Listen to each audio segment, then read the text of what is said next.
Welcome to our final Research Cookbook Explainer. Today, we're slicing into the core of Saunders' 2007 research onion.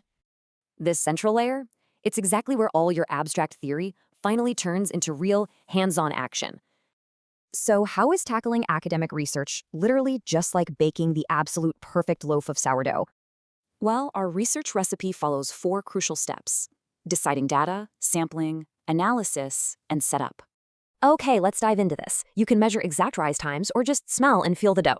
Choosing research surveys versus interviews is exactly like grabbing your kitchen thermometer, your timer, or trusting your taste. Next up is step 2, sampling. This means figuring out exactly how you'll select your study's population. In baker's terms, you're basically just choosing the specific batches of sourdough you actually want to test. You might randomly select starters or try snowball sampling by asking experienced bakers for referrals.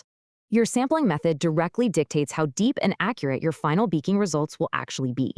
Moving on to step 3, analysis. Here, you decide exactly how to interpret the data you've gathered.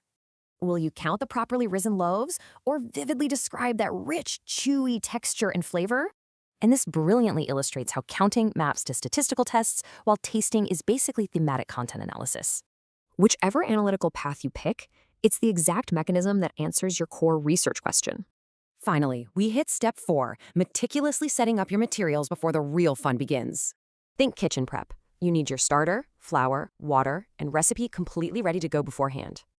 That's your research prep, like carefully writing survey scripts and organizing those data collection tools systematically. Because without a solid setup, both your freshly baked bread and your academic study will definitely fall flat. So, take a look at your own materials. Is your research recipe finally ready for the oven?